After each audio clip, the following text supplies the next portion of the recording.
Damage है, sperm से बहुत ज़्यादा डैमेज है, एग्स की शरीर में बहुत कमी है। तो जैसे जैसे समय निकलेगा ये चीज़ें तो और वर्सन हो जाएंगी।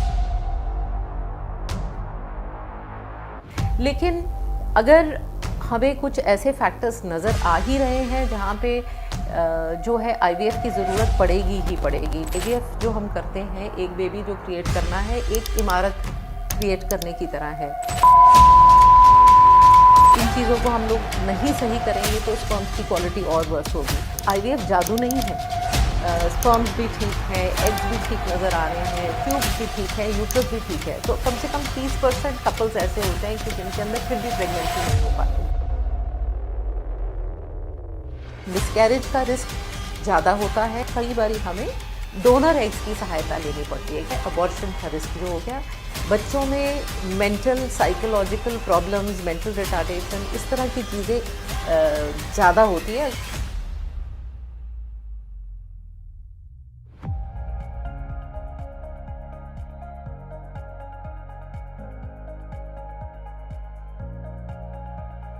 नमस्कार, सत श्री अकाल, गुड इवनिंग। आज के हमारे एपिसोड वोकलिस्ट मेडिका में आपका स्वागत है, जहां हम बात करते हैं अवेयरनेस, हेल्थ और उससे जुड़े सॉल्यूशंस के लिए। आज के हमारे एपिसोड में हमारा विषय है आईवीएफ। आईवीएफ को लेके बहुत सारे मिथ्स, बहुत सारी भ्रांतियां पेशेंट्स के दिमाग में रहती हैं, कपल्स के साथ में रहती हैं। इसी विषय पे चर्चा करने के लिए आज हमारे हैं मोहाली। हमारे साथ हैं doctor Lovely Sodhi. Welcome madam. Ma'am, अभी अगर हम बात करें आईवीएफ की, आपने पूरा टेक्निक्स भी हम अपडेट कर रहे हैं, तो एकदम बेसिक से अगर हम शुरू करें, बिकॉज अगर हम मोहाली जैसे शहर की बात करते हैं तो तब भी पेशेंट थोड़ा सा जागरूक रहता है, बट अगर हम एक टायर नीचे जाते हैं तो इनफर्टिलिटी के जो इश्यूज़ हैं आज की डेट में, जो आईवीएफ वरदान बन के उन्हें सोल्व कर सकता है, अभी भी बहुत सारी चीज़ें मिसिंग हैं। तो एक बेसिक से अगर हम शुरू करें आईवीएफ को समझने के लिए, तो आप तो हमारे पेशेंट्स को कैसे समझाएंगे मैम कि आईवीएफ है क्या एक्चुअली? देखो, आईवीएफ समझने के लिए पहले हमें जो प्रेगनेंसी होने की नेचुरल प्रक्रिया है उसको समझना पड़ेगा, है ना।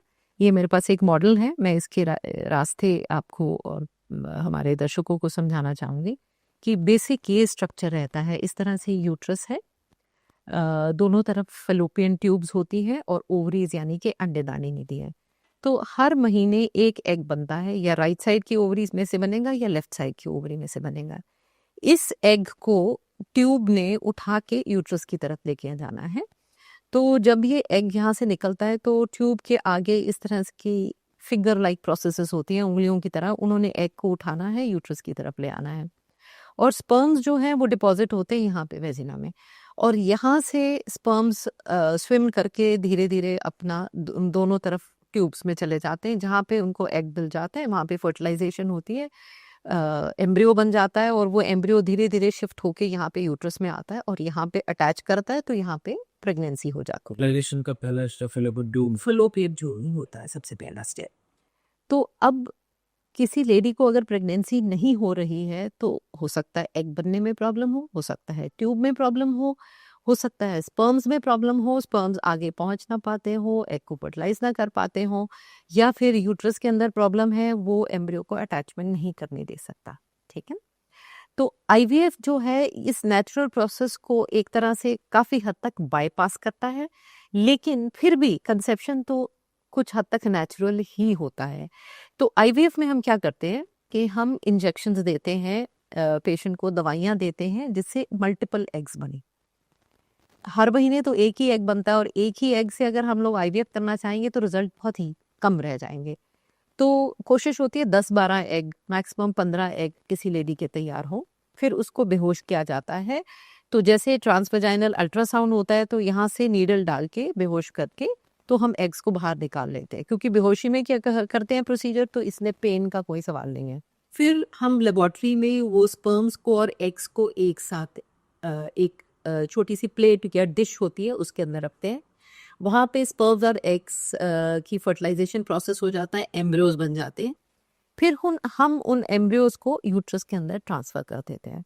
तो जो बेसिक आईवीएफ है उसमें एक्चुअली फर्टिलाइजेशन प्रोसेस नेचुरल है।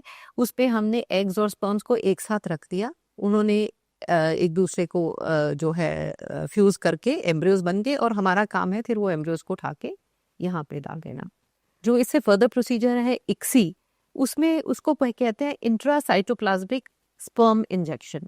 तो उसके अंदर जो है एक एक स्पर्म को पकड़ के माइक्रो नीडल के सहारे से एक एक एग के अंदर इंजेक्ट किया जाता है। तो वो कुछ हद तक एक तरह से आर्टिफिशियल प्रोसीजर है, क्योंकि उसमें नेचुरल सिलेक्शन स्पर्म की नहीं होती है। जो एम्ब्रियोलॉजिस्ट हैं वही स्पर्म को सिलेक्ट करते हैं।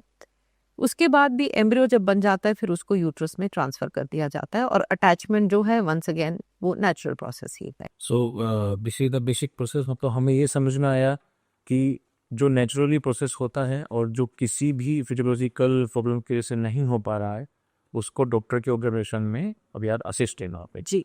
तो बेसिकली दिस इज असिस्टेड और artificial. So this is assisted reproductive techniques, ठीक ना। तो आर्टिफिशियल कुछ हद तक है, कुछ बेसिक प्रोसीजर्स आईयूआई जैसे होते हैं उनको भी हम लोग इन्हीं टेक्निक्स के बीच में मान के चलते हैं। बट आईयूआई में तो जो है स्पर्म्स को हम लोग सिर्फ वॉश करके वेजिना में डाल देते हैं, और वहां से एग्स और स्पर्म जो वहां से स्पर्म्स ने अपने आप से स्विम करके ऊपर जाना होता है। हम भी समझ में आया है और आपके पेशेंट भी समझ पाए होंगे कि प्रेगनेंसी जो एक नेचुरल प्रोसेस है और किसी भी फिजियोलॉजिकल प्रॉब्लम की वजह से कंसीव करने में जो प्रॉब्लम हो रही है, तो आईवीएफ उसको हेल्प करता है उस प्रॉब्लम के बाईपास करके और डॉक्टर की ऑब्जर्वेशन में फर्टिलिटी के लिए। बिल्कुल ठीक है। अभी इसी में बहुत सारी टर्म्स गुजरी आ जाती हैं कि आईयूआई क्या है, ये असिस्टेड प्रोसेस है कि आर्टिफिशियल प्रोसेस है, तो इस पे बड़ा सा रोशनी लाना है। डेफिनेटली ये सब असिस्टेड प्रोसेस है, आर्टिफिशियल तो नहीं कह सकते, लेकिन असिस्टेड जरूर है, क्योंकि जो अल्टीमेटली एम्ब्रियो ने यूट्रस के साथ अटैचमेंट लेना है वो तो अपने बल पे लेना है, उसको अभी तक साइंस कंट्रोल नहीं कर पाई है। अच्छी क्वालिटी के एम्ब्रियोज होते हैं, यूट्रस की अच्छी प्रिपरेशन होती है, कुछ चांसेस ज़्यादा होते हैं कि एम्ब्रियो अटैच कर जाएगा।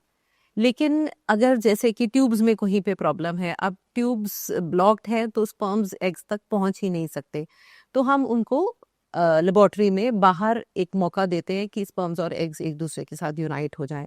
अगर स्पर्म्स की एनर्जी बहुत कम है तो हम लोग इक्सी प्रोसेस की हेल्प ले लेते हैं, जहाँ पे हम लोग स्पर्म को एग के साथ फ्यूज कर देते हैं इंजेक्शन के साथ। लेकिन उसके बाद भी सेल्स ने जो है खुद ही डिवाइड करना है, खुद एम्ब्रियोज ने बनना है, और फिर उसके बाद एम्ब्रियोज जो है यूट्रस के साथ अटैच करेंगे। So it is definitely assisting the natural process of conception. इसी के साथ बहुत सारे मिथ्स आ जाते हैं माइंड में, स्पेशली मिथ्स तो बहुत सारे हैं। बहुत सारे मिथ्स हैं, क्योंकि ये टेक्निक हम आपका रिच एक्सपीरियंस है, आपको तो पता ही है, ये टेक्निक आज की डेट में बहुत सारे इनफर्टाइल कपल्स के लिए एक वरदान है, बट वो कपल्स डॉक्टर के पास नहीं आते क्योंकि बहुत मिथ्स। सबसे पहला मिथ जो आपने ये बताया कि आर्टिफिशियल समझा जाता है इसको। दूसरा मिथ है कि अगर आईवीएफ होगा तो आईवीएफ की ज़रूरत सिर्फ तब पड़ेगी जब 45-40 ईयर्स की एज होगी। तो ये तो बिल्कुल ही गलत है, क्योंकि आईवीएफ जो है एक, जैसे हमने कहा, नेचुरल प्रोसेस है। अब मैं अपने पेशेंट्स को जो बताती हूँ कि आईवीएफ जो हम करते हैं, एक बेबी जो क्रिएट करना है, एक इमारत क्रिएट करने की तरह है। तो एक इमारत हमें बनानी है तो उसके लिए हमें ईंटें चाहिए, सीमेंट चाहिए, एक अच्छा कारीगर चाहिए, जो नीचे ज़मीन है बेसमेंट जो उसका फाउंडेशन तैयार करनी है। तो वो जो स्पर्म्स और एग्स हैं वो यहाँ पे ईंटें और सीमेंट की तरह है। जो अच्छा कारीगर है वो आपका डॉक्टर है। लेकिन यूट्रस भी अच्छा होनी ज़रूरी है, ज़मीन अच्छी होगी तो उसके अंदर पौधा अच्छा ग्रो करता है, या आप बेसमेंट जो आपकी फाउंडेशन अच्छी बनी होगी तो इमारत अच्छी होगी। तो अब अगर किसी इंसान के स्पर्म्स में, सपोज कोई जेंटलमैन है, उनके स्पर्म्स में बहुत खराबी है, तो हम बहुत देर तक वेट करके हमें क्या फ़ायदा होगा? जैसे जैसे समय निकलेगा तो उसके अंदर वो खराबी बढ़ेगी। या किसी की ट्यूब्स में प्रॉब्लम है, हाँ, हम एक ऑप्शन ट्यूब्स खोलने की ले सकते हैं। बहुत सारे पेशेंट्स होते हैं जिनके यूट्रस में डिफेक्ट है, वहाँ पे लैप्रोस्कोपी से, हिस्टेरोस्कोपी से यूट्रस को ठीक कर सकते हैं, रसौलियाँ निकाल सकते हैं, ट्यूब्स के ब्लॉकेज खोल सकते हैं। तो यंग एज में पेशेंट्स आते हैं, सिस्ट है, एंडोमेट्रियोसिस है, तो हम नॉन आईवीएफ ऑप्शन जरूर लेके चलते हैं। लेकिन अगर हमें कुछ ऐसे फैक्टर्स नज़र आ ही रहे हैं जहाँ पे जो है आईवीएफ की ज़रूरत पड़ेगी ही पड़ेगी, ट्यूब्स में बहुत ज़्यादा डैमेज है, स्पर्म से बहुत ज़्यादा डैमेज है, एग्स की शरीर में बहुत कमी है, तो जैसे जैसे समय निकलेगा ये चीज़ें तो और वर्सन हो जाएंगी। और एक समय ऐसा आएगा कि शायद जब एग्स बहुत कम रह जाएंगे, उनकी क्वालिटी बहुत डाउन चले जाएगी, क्योंकि जैसे जैसे एज बढ़ती है तो एग्स का नंबर भी कम होता है, एग्स की क्वालिटी भी डाउन होती है। किसी मर्द के शरीर में कोई प्रॉब्लम है, जैसे कि वेरिकोस हील है या वो डायबिटिक है, तो जैसे जैसे समय निकलेगा इन चीज़ों को हम लोग नहीं सही करेंगे तो स्पर्म्स की क्वालिटी और वर्स होगी। तो ऐसे में वेट करने से हमारे रिजल्ट्स बिगड़ सकते हैं, इम्प्रूव नहीं हो सकते। सो ये ऐसा कुछ नहीं है एज रिलेटेड फैक्टर इसका? एज रिलेटेड फैक्टर है, लेकिन जैसे जैसे एज बढ़ती जाती है आईवीएफ के रिजल्ट्स भी कम हो जाते हैं। तो आईवीएफ जादू नहीं है। आईवीएफ के लिए जैसे मैंने बताया कि हमें अच्छे स्पर्म्स चाहिए, अच्छे एग्स चाहिए। जैसे किसी औरत की एज बढ़ती है, 35 इयर्स के पास आसपास उसकी उम्र होती जाती है, तो उसके एग्स की जो है क्वालिटी डाउन चले जाती है, एग नंबर भी डाउन चले जाता है। तो फिर जब हमारे पास अच्छे एग होंगे ही नहीं तो हम आईवीएफ करेंगे किस चीज़ से? या किसी इंसान के स्पर्म्स में जो है बहुत ज़्यादा डैमेज है, तो हम आईवीएफ भी जादू थोड़ी ना है, एग और स्पर्म तो उनके ही लेने हैं।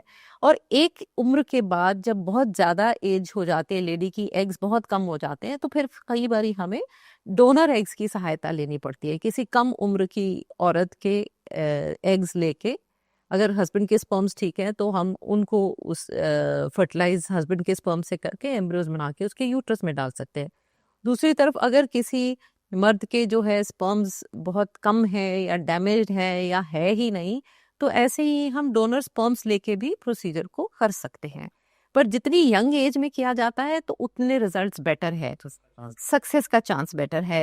एग्जाम्पल के तौर पे मैं कहती हूँ कि अगर सपोज अनएक्सप्लेन्ड इनफर्टिलिटी है। अनएक्सप्लेन्ड इनफर्टिलिटी क्या है कि जहाँ पे कोई भी फैक्टर हमें नज़र नहीं आ रहा, स्पर्म्स भी ठीक है, एग्स भी ठीक नज़र आ रहे हैं, ट्यूब्स भी ठीक है, यूट्रस भी ठीक है, तो कम से कम 30% कपल्स ऐसे होते हैं कि जिनके अंदर फिर भी प्रेगनेंसी नहीं हो पाती है। तो इन लोगों को हम कहते हैं अनएक्सप्लेन्ड इनफर्टिलिटी। अब अनएक्सप्लेन्ड इनफर्टिलिटी वाले कपल का अगर हम लोग आईवीएफ करते हैं 30 साल की उम्र में, तो हम ऑन एन एवरेज उनको बोलते हैं कि कम से कम आपको 60-70% चांस है कि आपको सक्सेस मिलेगा। लेकिन एक और कपल है जिसमें लेडी की एज करीब 37-38 की हो गई है, हस्बैंड की भी कॉरेस्पॉन्डिंग एज है लो 38-40 साल की हो गई है, तो उनको हम लोग जो यही रिजल्ट 60-70% जो कह पाते हैं 30 साल की उम्र में, इतनी एज में आते आते तो हम रिजल्ट मे बी 20% या 10% से ऊपर नहीं कह सकते। तो अगर किसी को आईवीएफ कराना ही है तो क्यों ना वो उस उम्र में कराए जहाँ पे उसको 60-70% रिजल्ट मिलता तो है, ठीक है ना। तो एज, स्पेशली फीमेल पार्टनर की एज बहुत इंपॉर्टेंट है। पहले ऐसा समझा जाता था कि मेल पार्टनर की एज की इतनी इंपॉर्टेंस नहीं है, लेकिन अभी रिसेंटली ऐसा देखने में आया है कि जो ओल्डर मेन है उनका अगर आईवीएफ से प्रेगनेंसी हो भी जाती है तो मिसकैरेज का रिस्क ज़्यादा होता है, अबॉर्शन का रिस्क जो हो गया, बच्चों में mental psychological problems, mental retardation, इस तरह की चीज़ें ज़्यादा होती है अगर मेल पार्टनर की एज, फादर की एज ज़्यादा हो, ठीक है ना। सो आईवीएफ हमेशा लास्ट ऑप्शन चूज करना होता है, या ऐसा कौन सा सिग्नल है जो कि ये पेशेंट को डिसाइड करना है कि मुझे डॉक्टर से इस बारे में बात कर? देखो, कभी भी कोई एक ऐसा फैक्टर नहीं होता है ना। अगर बहुत यंग एज में भी कोई क्लियर कट फैक्टर है कि जैसे कि ट्यूब्स ब्लॉक्ड हैं जो कि खोली नहीं जा सकती हैं, या स्पर्म जो है बहुत ज़्यादा वीक है, तो उस हालत में हमें कोई एज फैक्टर को नहीं लेना है। जो कि ऑन द अदर हैंड, जैसे कि मैंने आपको बताया था कि कई बारी माइल्ड फैक्टर्स होते हैं, एग नहीं बन रहा, तो हम लोग हमेशा कोशिश करते हैं कि एग बनने की दवाइयाँ दे दें और दूसरी ऑप्शंस लें, और वो सारी ऑप्शंस एग्जॉस्ट हो जाएं तो फिर हम आईवीएफ की तरफ चलते हैं। उनमें ये लास्ट ऑप्शन भी हो जाता है। एक साइकोलॉजिकल नीड्स जो पेशेंट्स को रहता है, शायद उसकी वजह से कि कुछ लोग अप्रोच करने से पीछे हटते होंगे कि अगर हम आईवीएफ के लिए जाएंगे तो मल्टीपल प्रेगनेंसीज या कोई सी पैदा? तो आईवीएफ से ट्विन्स होने का चांस डेफिनेटली ज़्यादा होता है। वो एक्चुअली डिपेंड करता है कि कितने एम्ब्रियोज यूट्रस के अंदर डाले गए हैं। अगर हमने एम्ब्रियोज 2 डाले हैं तो ऑलमोस्ट 30% चांस होगा कि ये दोनों ही एम्ब्रियोज अगर ग्रो कर जाते हैं तो ट्विन प्रेगनेंसी हो सकती है। इसीलिए अगर सिंगल एम्ब्रियो ट्रांसफर किया जाए, जो कि आजकल एडवोकेटेड है कि हर कोशिश करनी चाहिए, अगर अच्छी क्वालिटी का एम्ब्रियो है तो एक ही एम्ब्रियो डाला जाए, तो मोस्टली चांस ये होता है कि सिंगल प्रेगनेंसी ही बनेगी। लेकिन कभी कभार एक सिंगल एम्ब्रियो भी डिवाइड करके ट्विन प्रेगनेंसी, जो आइडेंटिकल ट्विन्स हैं, तो वो प्रोड्यूस कर सकता है। तो किसी कपल को अगर ट्विन्स नहीं चाहिए तो हम उनमें सिंगल एम्ब्रियो ही ट्रांसफ़र करते हैं, और सिंगल एम्ब्रियो ट्रांसफ़र करने के बाद जो है ट्विन प्रेगनेंसी होने के चांसेस 10% से भी कम रह जाते हैं। तो पहले टाइम में 3 एम्ब्रियोज़ 4 एम्ब्रियोज़ भी आज से 10-15 साल पहले अक्सर सेंटर्स में ट्रांसफ़र किए जाते थे। उसमें कई बारी फिर ट्रिपलेट प्रेगनेंसी भी हो जाती थी कि 3 एम्ब्रियोज़ एक साथ ग्रो कर गए, फिर उसमें बहुत ज़्यादा कॉम्प्लिकेशन आने का डर होता है। लेकिन कुछ कपल्स इनफैक्ट चाहते हैं कि हमें तो ट्विन प्रेगनेंसी ही चाहिए, चलो एक ही बारी में हमारे दोनों काम हो जाएँगे। उनको हम लोग इनफैक्ट डिस्करेज करते हैं कि अगर अच्छा एम्ब्रियो है तो एक ही ट्रांसफ़र कर देते हैं। ट्विन प्रेगनेंसी के जो है रिस्क्स ज़्यादा होते हैं। सिंगल प्रेगनेंसी रिलेटिवली सेफ होती है।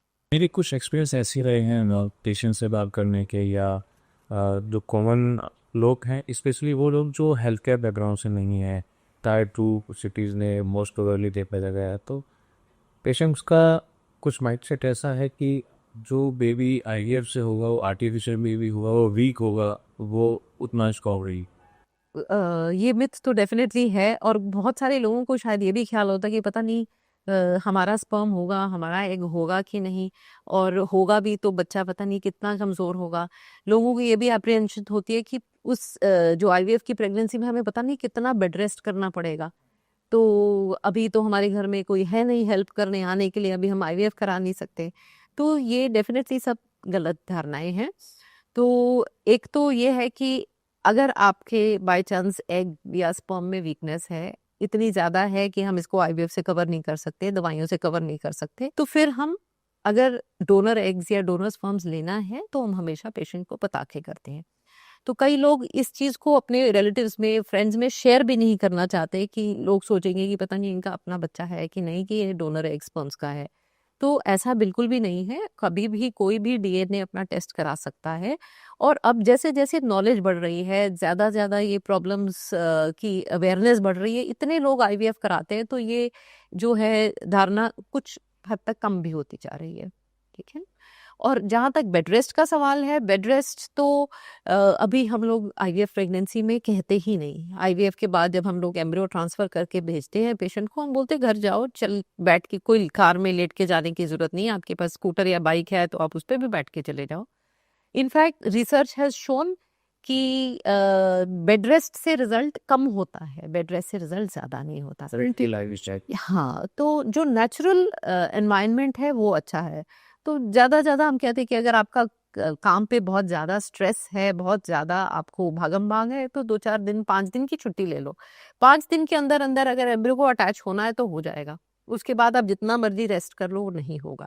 हाँ, ये ज़रूर है कि अगर किसी की आईवीएफ प्रेगनेंसी है और उसको ड्यूरिंग प्रेगनेंसी कोई ब्लीडिंग हो जाए, कोई प्रॉब्लम हो जाए, तो फिर तो बेड रेस्ट या उसके एप्रोप्रिएट जो भी ट्रीटमेंट की ज़रूरत पड़ेगी। बट जस्ट बिकॉज़ ये आईवीएफ प्रेगनेंसी है, इसमें बहुत सारा रेस्ट है, वो भी नहीं। और जहाँ तक आपने पूछा था बच्चे कमज़ोर होते हैं, ऐसा बिल्कुल भी नहीं है। जो Louise Brown first IVF baby थी दुनिया में पैदा हुई यूके में, तो उसकी उम्र तो अभी ऑलमोस्ट 45 इयर्स प्लस हो गई है। तो she is a healthy baby, उसके अपने बच्चे आगे हो गए हैं, और मिलियंस ऑफ बेबी, करोड़ों बच्चे अभी ऑलरेडी आईवीएफ से पैदा हो चुके हैं। और ऐसा नहीं देखा जा रहा है कि इनके अंदर कोई मेजर मैलफॉर्मेशंस होते हैं या बच्चे कमज़ोर होते हैं। हाँ, ये ज़रूर है कि जो ओल्डर एज ग्रुप में आईवीएफ कराते हैं, जैसे कि मैंने बताया, अगर फादर की एज ज़्यादा है तो मिसकैरेज का चांस ज़्यादा है, मेंटल साइकोलॉजिकल प्रॉब्लम्स का चांस ज़्यादा है। अगर मदर की एज ज़्यादा है तो जेनेटिक प्रॉब्लम्स की वो है। तो वो अगर वो कितनी एज में प्रेगनेंसी हुई, कितने स्पर्म्स और एग्स कितने कमज़ोर थे, वो उससे रिलेटेड है, ना कि आईवीएफ की टेक्निक से। आईवीएफ करेक्टेड हो ही नहीं सकता, जी, नेचुरल प्रेगनेंसी में भी ये सब चीजें होती है। यस, और जितनी एज कपल की ज़्यादा होगी, ये चांसेस ज़्यादा हो जाते हैं। सो ये तो हमने समझा कि आईवीएफ बेसिकली है क्या, क्या प्रोसेस हैं, स्टेप्स हैं, और ये उतना ही नेचुरल है जितना प्रेगनेंसी होते हैं, बिकॉज स्पर्म और एग को फ्यूज करना है और मदर के वॉम में डेवलप। अभी अगर हम इससे आगे चले ना, क्योंकि अभी देश काफ़ी आगे बढ़ चुका है, लेकिन फिर भी सिर्फ मेट्रो सिटीज़ को छोड़ के या टायर 1 सिटीज़ को छोड़ के अगर हम बात करें ना, तो बहुत सारे अभी ऐसी जगह हैं इंडिया में जहाँ पे फीमेल्स को स्पेशली प्रेगनेंसी प्लान नहीं दी जाती। वो अनप्लान प्रेगनेंसी होती हैं, प्रेशर में, फोर्स में होती हैं, यहाँ तक कि शादियाँ हम लोग प्लान करके करते हैं 2 साल पहले कि अभी शादी करना है, लेकिन प्रेगनेंसी सब अनप्लान होती है। पर जब हम आईवीएफ की बात करते हैं, डॉक्टर से कंसल्टेशन होता है, काउंसलिंग होती है, तो उस केस में ऐसी कौन सी प्रिपरेशंस हैं जिनका पेशेंट को ध्यान में? देखो, किसी भी प्रेगनेंसी के लिए और खास करके आईवीएफ प्रेगनेंसी के लिए बहुत ज़रूरी है कि बॉडी को हेल्दी होना है ना? तो लाइफ़स्टाइल की आजकल बहुत ज़्यादा प्रॉब्लम हो गई है पूरी दुनिया में और हमारे देश में तो खास करके। जंक फूड, सेडेंटरी लाइफ़स्टाइल, बहुत ज़्यादा ये गैजेट्स यूज़ करना, मोबाइल्स, लैपटॉप्स, तो इन सब चीज़ों का एडवर्स इफ़ेक्ट तो हो रहा है। तो एक आइडियल बॉडी वेट होना बहुत ज़रूरी है अगर हम चाहते हैं कि प्रेगनेंसी हेल्दी हो और आईवीएफ का रिजल्ट अच्छा हो। इनफैक्ट जो ओवरवेट पेशेंट्स रहते हैं जिनका बीएमआई 25 से ऊपर आता है, उनको हम लोग एक्चुअली कहते हैं कि आपका सीधा-सीधा 10% प्रेगनेंसी होने का आईवीएफ से चांस कम हो जाता है। तो रेगुलर एक्सरसाइज, हेल्दी डाइट बहुत इम्पोर्टेंट है। इसके अलावा जो smoking absolutely 100% to be avoided. Alcohol भी जहाँ तक ना ली जाए तो बेटर है। और एक बारी प्रेगनेंसी हो जाती है तो ये तो यूनिवर्सली कहा जाता है कि प्रेगनेंसी में तो स्मोकिंग अल्कोहल का मतलब नहीं है। स्मोकिंग तो डायरेक्टली फीमेल पार्टनर में, मेल पार्टनर में, दोनों में ही अफेक्ट करती है फर्टिलिटी को, और अल्कोहल ज़्यादा हैवी क्वांटिटी में अफेक्ट करती है। तो इसके अलावा और बहुत सारी रिक्रिएशनल ड्रग्स हैं which are also to be avoided.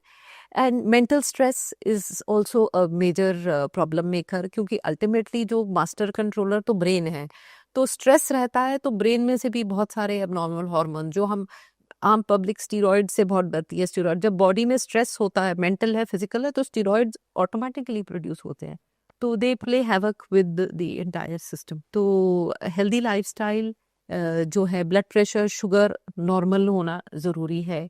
और इसीलिए जो हम लोग प्री प्रेगनेंसी हेल्थ चेक कहते हैं, एंटीनेटल चेक्स और प्री आईवीएफ चेक्स में, उनमें हम लोग जो है रूटीन सारी ब्लड प्रेशर, शुगर, थायराइड, इन सारे प्रॉब्लम्स के लिए स्क्रीनिंग करते हैं। उसके अलावा किडनी फंक्शन, लिवर फंक्शन, उसके लिए, और infections, hepatitis B, hepatitis C, HIV, syphilis, इन सब की स्क्रीनिंग की जाती है। ये जो प्रिपरेशंस है, this is important for both the partners. Yes, this is important for both partners. जो ओवरवेट होने से फर्टिलिटी जेंट्स में भी कम होती है और लेडीज में भी कम होती है, दोनों में डायरेक्ट इफेक्ट है फर्टिलिटी पे। और वेट लूज करने से बहुत हद तक ये रिवर्स भी होता है। That is the beauty of it. Ma'am, जैसा हमने अभी बात किया है बहुत सारे पेशेंट्स के लिए, मील सेक्स को लेके, इवन प्रिपरेशंस को लेके, लाइफ स्टाइल की अगर बात करें, तो कुछ ऐसे डिसऑर्डर्स हैं जो लाइफ स्टाइल में ऑलरेडी एम्बेड हो चुके होते हैं। तो कुछ पेशेंट जो हाई रिस्क पेशेंट्स में हैं, जैसे हाइपरटेंसिव कोई फीमेल है, डायबिटिक हैं, तो क्या आईवीएफ उनके लिए उतना ही सेफ है? देखो, आईवीएफ तो उनमें भी उतना ही सेफ है। हमें एक सवाल ये उठता है कि प्रेगनेंसी उनके लिए सेफ है कि नहीं।